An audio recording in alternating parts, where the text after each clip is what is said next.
எடப்பாடி பழனிசாமி என்ன பண்ணல, நம்ம உண்மையிலேயே தலைவர் போல நம்ம தனியாக ரூட் எடுக்கலாம்னு டிவிக்கும் அதிமுகவும் ஒரு டீலிங் பேசினாங்க. இப்போ அதை இவர் பேசினார் பார்த்தீங்களா, ஆதவர்ஜினா பேசினதனுடைய வெளிப்பாடு என்னன்னா, டிவிக்கே ஏடிஎம்கே ஆல்மோஸ்ட் கூட்டணி முடிஞ்சிருச்சு. அதாவது முதல்ல ஒரு வீடியோ காலில் பேசியிருக்கிறாரு, அதுக்கு பேர் ஒரு காரில் போய் 2 பேர் காரில் மாறி உட்காந்து பேசியிருக்கிறாங்க, பேசி முடிச்சுட்டாங்க.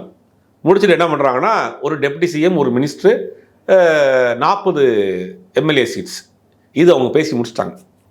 டிவிக்கே ஏடிஎம்கே இந்த கூட்டணி ஒரு வலுவான கூட்டணி, ஸ்ட்ராங்காக இருக்கும் அப்படின்னு தெரிஞ்சோடனே பாஜகவை இவங்க கழட்டி விடுறதுக்கு முயற்சி பண்ணுறாரு. கட்சி அவங்க கட்சி தான், இவர் தமிழ்நாட்டுடைய மேனேஜராக தான் இருக்கிறாரு.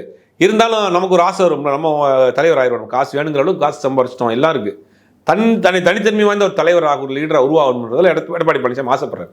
அப்போ இந்த முயற்சியை எடுக்கிறார். இந்த முயற்சி தெரிஞ்ச பிறகு தான் என்ன பண்ணுறாங்க, பாஜக திடீர்னு நீ ஓனர்லாம் கிடையாது, நாங்கள் தான் ஓனரு, கையெழுத்து போடுவாங்க முதல்லன்னு சொல்லிட்டு கையெழுத்து வாங்கிட்டாங்க. இல்லாட்டி இவ்வளவு நாளுக்கு முன்னாடி கூட்டணியை அவங்க உறுதிப்படுத்த வேண்டிய அவசியம் இல்லை. அப்போ டிவி அது அந்த விரக்தி தான். ஆதவர்ஜினா பேசினது, எங்களோட கூட்டணிக்கு வர்றேன்னு சொல்லிட்டு பேச்சுவார்த்தைலாம் முடிச்சுட்டு கடைசி நேரத்தில் அங்கே போய் சேர்ந்துட்டாரு.